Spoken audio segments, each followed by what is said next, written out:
Turma, na atividade 1, nos diz o seguinte: no lançamento de um dado de forma cúbica com faces numeradas de 1 a 6, determine a probabilidade de se obter. Na letra A, ele quer que nós calculemos a probabilidade de obtermos o número 1. Qual que é a probabilidade? Como que se dá essa probabilidade? Através da razão, que é a fração, uma divisão, lembrando que é para comparar duas grandezas, então é através da razão entre o número de casos favoráveis e o número de casos possíveis. Considerando que é um dado, né, com 6 faces, nós temos o número de casos favoráveis igual a 1, pois só existe um número 1 num dado de 6 faces. E os casos possíveis são todas as outras faces, incluindo o 1, pessoal. Porque pode sair 1, mas pode sair todas as outras 5. Então são 6 casos possíveis. Por isso nós falamos que a probabilidade é de 1 para 6, beleza? Já no item B, nos pede a probabilidade de sair um número primo.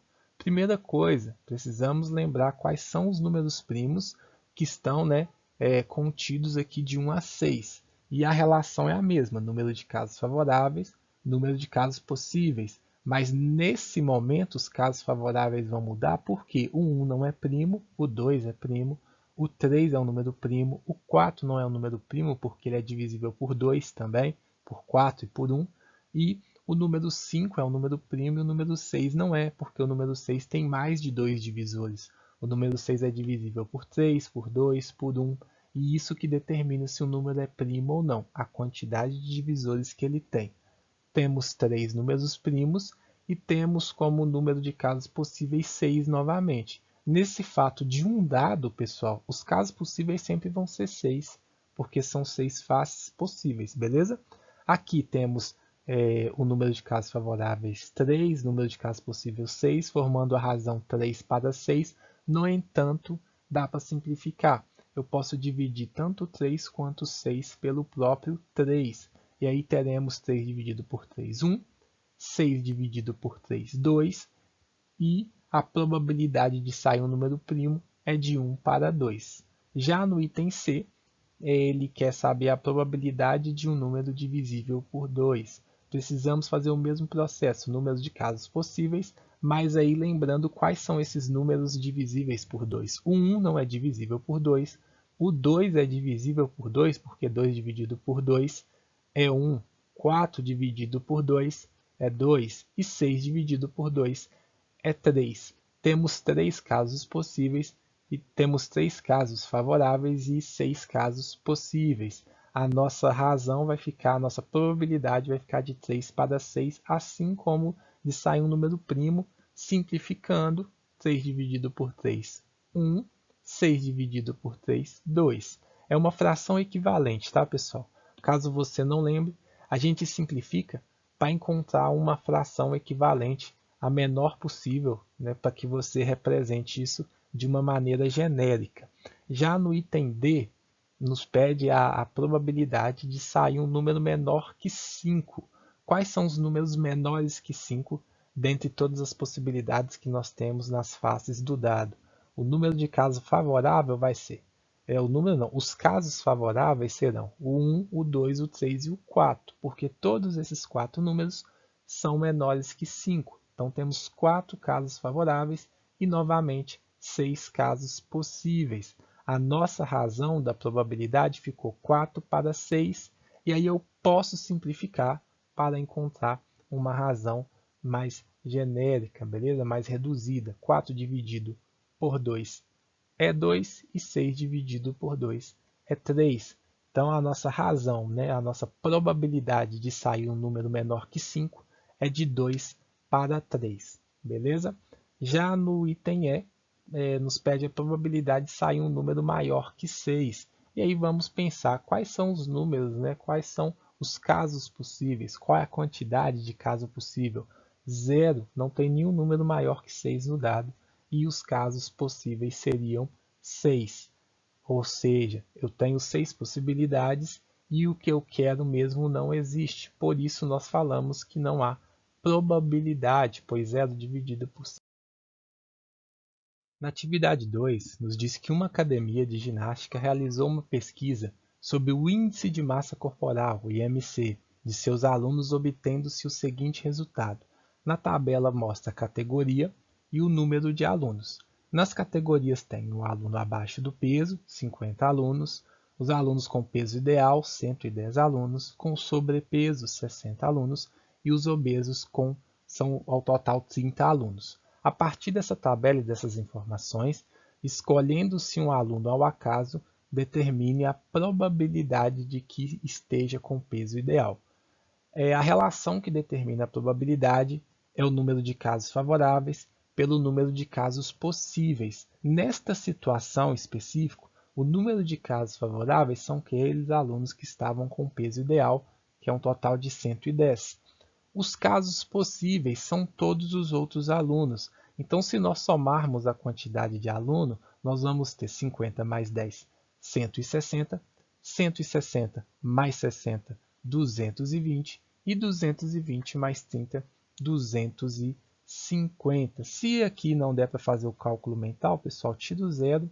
5 mais 11, 16, com mais 6, 22, com mais 3, 25, e aí depois você volta com 0, 250. Tranquilo?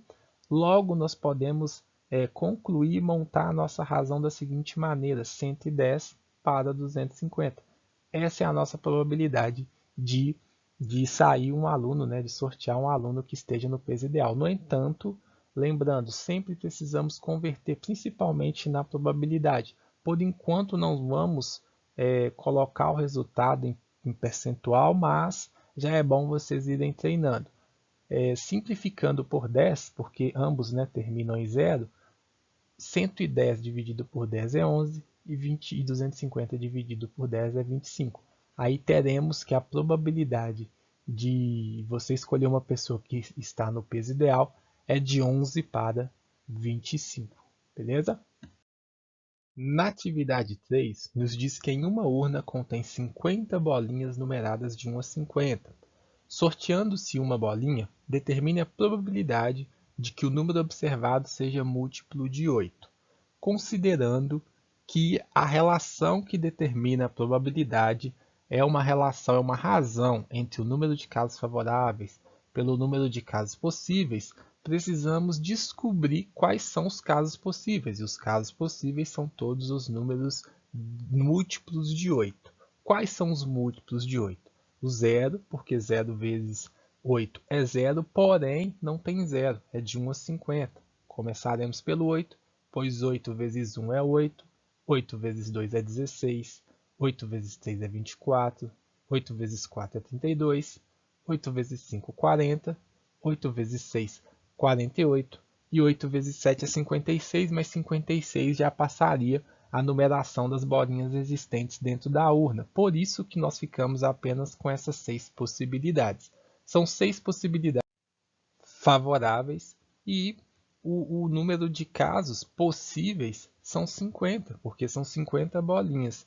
Já com essas duas informações conseguimos montar a razão. 6 por 50, 6 casos favoráveis, 6 possibilidades favoráveis e 50 possibilidades possíveis. Possibilidades possíveis ficou estranho. Simplificando 6 e 50, essa razão, 6 por 50, 6 dividido por 2, 3, e 50 dividido por 2, 25. Podemos afirmar que a probabilidade é de 3 para 25. Uma outra maneira, e até melhor, porque aqui já tínhamos uma razão com denominador igual a 50, é pegar essa razão 6 para 50 e multiplicar por 2.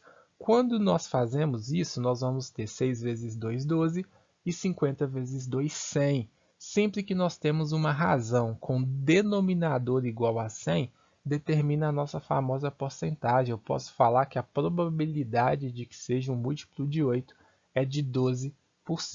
Beleza? Turma, na atividade 4, nos diz que um baralho comum tem 52 cartas. Cada naipe, os naipes são ouros, copas, espadas e paus, tem 13 cartas. As 13 cartas de cada naipe são o As, 2, o 3, o 4, 5, 6, 7, 8, 9, o 10, o J, que é o valete, o Q, que é a rainha, e o K, que é o rei. Retira-se ao acaso uma carta de um baralho. Qual é a probabilidade dela ser de ouros no item A? Turma, no próprio enunciado fala que são 13 cartas de ouro. E precisamos lembrar que a relação que determina a probabilidade é o número de casos favoráveis pelo número de casos possíveis. Casos favoráveis, 13 possibilidades. Casos possíveis, 52 possibilidades, porque são todas as cartas do baralho. Com essas informações, conseguimos montar a nossa razão, que vai ser de 13 para 52. A probabilidade de sair uma carta de ouro é de 13 para 52, mas tem como a gente simplificar, até porque o 52 é um múltiplo de 13. 13 dividido por 3 por 13 é 1, e 52 dividido por 13 é 4. A probabilidade de sair a carta de ouro é de 1 para 4. Já no item B, nos pede a probabilidade de essa carta ser um rei, considerando que precisamos determinar os casos favoráveis e os casos possíveis. Os casos favoráveis são 4, pessoal, pois são um rei de cada naipe. Um rei de copas, um rei de ouro, um rei de paus e um rei de espadas. A partir daí, fica tranquilo, porque já sabemos que ao total são 52 possibilidades, considerando o baralho todo. De todas as cartas, 4 são os casos que te atenderia. Por isso, montamos a nossa probabilidade com 4 representando os casos favoráveis, 52 representando os casos possíveis e, lógico, vamos simplificar, porque 4 dividido por 4 é 1 e 52 dividido por 4 é 13. A probabilidade de sair rei é de 1 em 13, beleza? Já no item C, que é a probabilidade de sair uma rainha de copas ainda. Precisamos lembrar novamente, número de casos favoráveis pelo número de casos possíveis. Turma, quais são os casos favoráveis nessas circunstâncias? A rainha de copas apenas, né? O que ali de copas só tem uma possibilidade de um total de 52. Então a minha probabilidade é de 1 em 52 mesmo. Nem precisa de fazer tanto cálculo dessa vez não. Beleza? Não tem como simplificar, porque o 1 ali ele é um divisor de todo mundo, é meio que neutro, então fica dessa forma mesmo. Beleza? Turma, na atividade 5 nos diz o seguinte: analisando um lote de 360 peças para computador, o Departamento de Controle de Qualidade de uma fábrica constatou que 40 peças estavam com defeito, retirando-se ao acaso uma das 360 peças, determine a probabilidade de esta peça não ser defeituosa. Olha só, pessoal, temos aqui todas as nossas peças e dessas peças, dessas 360 peças, 40 eram defeituosas. Se 40 tinham defeito, 320 não eram defeituosas, porque a soma total das peças não eram 360, 320 mais 40, 360. Precisamos dessa informação porque nos foi pedido que a probabilidade entre, né, dessa peça não estar defeituosa. E para calcular a probabilidade dela não estar defeituosa, eu preciso do número de casos favoráveis pelo número de possibilidades, né, o número total de possibilidades. Qual que é o número que representa, o valor que representa o número de casos favoráveis? É exatamente o 320, porque é essa quantidade de peças que não estão defeituosas. Logo, eu posso montar a nossa razão que determina a probabilidade. São 320 peças por 360 peças, ou seja, 320 casos favoráveis por 320 casos possíveis. A partir daqui tem sim como simplificar. Eu posso simplificar pelo menor número que eu consegui encontrar. Aconselho você, se caso encontre dificuldade para simplificar, comece pelos números primos, 2. Se tiver que dividir pelo 2 novamente, divida pelo 2 novamente, pelo 3, 5 e por aí vai. 320 dividido por 4, 80. 360 dividido por 4, 90. Dá para simplificar mais um pouco. 80 dividido por 10, 8. E 90 dividido por 10, 9. Ou seja, a probabilidade de sair uma peça não defeituosa é de 8 em 9. Beleza? De 8 para 9. Se por acaso você tivesse feito a simplificação direta, não tem problema, pessoal. 4 vezes 10, 40. Então, se eu simplificar por 40 direto, eu chego no mesmo resultado, que a nossa probabilidade vai ser de 8/9. Beleza? Turma, na atividade 6, nos diz o seguinte: em uma reserva florestal, existem 263 espécies de peixe, 122 espécies de mamíferos, 93 espécies de répteis, 1.132 espécies de borboletas e 656 espécies de aves. Se uma espécie animal for capturada ao acaso, qual a probabilidade de ser uma borboleta? Aí, pessoal, precisamos lembrar daquela mesma relação que determina a probabilidade. É o número de casos favoráveis pelo número de casos possíveis. Considerando o número de casos favoráveis, são 1.132, porque é o número de borboletas. Então, você tem o número de espécies, né, de borboleta. Você tem essas possibilidades, essas 1.132 possibilidades.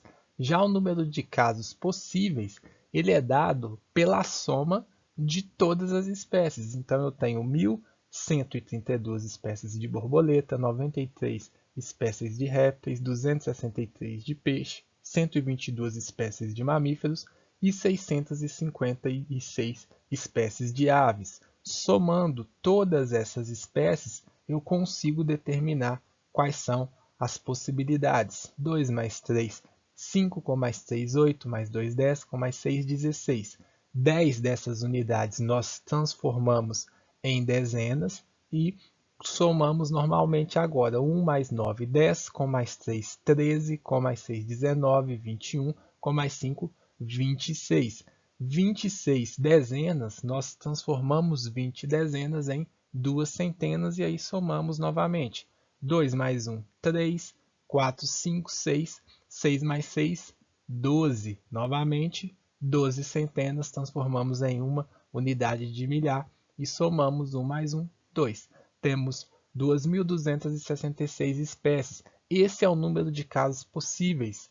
Já com essas duas informações, podemos montar a nossa probabilidade. 1.132 por 2.266. Simplificando, como sempre, não esqueçam de simplificar, até porque você falar que a probabilidade de sair uma determinada espécie, no caso a borboleta, é 1.132 para 2.266, fica bem estranho.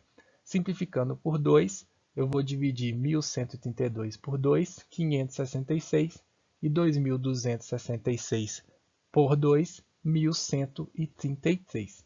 Beleza?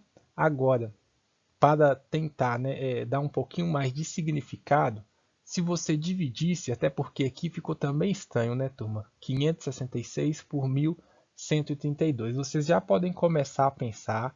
Eu sei que a divisão não vai ser da maneira mais tranquila, mas pode usar sim a calculadora nesse espaço, porque o nosso objetivo aqui agora é compreender a relação que determina a probabilidade.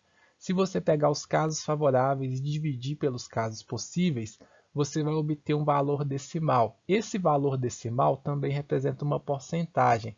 Repara que com a porcentagem fica melhor. Se nós falássemos que a probabilidade de essa espécie ser borboleta é de 49,95%. Em outras atividades eu não coloquei porcentagem porque a fração final era pequena. E aí fazia mais sentido. A probabilidade é de 1 para 4, de 1 para 6. Já aqui não, ficou de 566 para 1.133. E aí é melhor que você faça a divisão, né, entre o antecedente e o consequente e resulte em um número decimal que pode ser representado na forma percentual também. Beleza? Turma, na atividade 7, nos diz que a tabela a seguir indica a posição relativa de 4 times de futebol na classificação geral de um torneio em 2 anos consecutivos. O símbolo, né, que é igual a esse pontinho, significa que o time indicado na linha, então essas são as linhas, ficou, né, no ano de 2004 à frente do indicado na coluna. Então os pontinhos referem-se ao ano de 2004 e que o time que está na linha ficou na frente do time que está na coluna. O símbolo, né, do asterisco significa que o time indica na linha, indica, né, que o time indicado na linha ficou no ano de 2005 na frente do indicado na coluna. A partir daí, nos pede para determinar a probabilidade de que esses 4 times escolhidos ao acaso tenham obtido a mesma classificação no torneio em 2004 e 2005. Pessoal, muitas das vezes nessa atividade a parte mais, digamos assim, desafiadora é interpretar a tabela, porque depois a gente sabe que é só encontrar a relação dos casos possíveis, dos casos favoráveis pelos casos possíveis. Então aqui, dividindo a tabela, considerando que esse pontinho refere-se ao ano de 2004, repare que na frente do B ele tem 3 pontinhos. Isso quer dizer que ele ficou na frente de todos os outros times. Na frente do próprio B não tem, porque né, ele não vai jogar contra ele mesmo. Por isso que tem essa faixa mais escura. O D já ficou na frente de 2 times e o C ficou na frente de um time. Isso já faz com que nós possamos interpretar que o time B foi o primeiro colocado, o time D foi o segundo colocado e o C foi o terceiro colocado. O A não ficou na frente de ninguém. Se ele não ficou na frente de ninguém, ele foi o último. Já considerando 2005, que é onde tem os asteriscos, o time A ele ficou na frente de uma pessoa apenas, então ele é o penúltimo. O B ficou na frente de 2 pessoas, de 2 times, né? Melhor dizendo. O C ficou na frente de 3 clubes e o D ficou na frente de ninguém. Isso quer dizer, isso faz com que nós possamos concluir que o time C foi o primeiro colocado. Se ele ficou na frente do time A, do time B e do time D, ele é o primeiro colocado. O time B com 2 asteriscos, ele é o segundo colocado, porque ele ficou na frente de 2 times. Já o time A ficou na frente de um só, que é o D, que não ficou na frente de ninguém. Se você quiser começar pelo aquele time que não ficou na frente de ninguém, pode também. Você pensa que o D não ficou na frente de ninguém, ele é o quarto. Depois o A ficou na frente do D, porque ele só ficou na frente de uma pessoa, e aqui já está marcando que é o D. O B ficou na frente do D e do A, e o C ficou na frente de todo mundo. Beleza? Sempre comparando as colunas com as linhas. A partir da interpretação dessa nossa tabela, aí nós podemos determinar a nossa probabilidade, número de casos favoráveis pelo número de casos possíveis.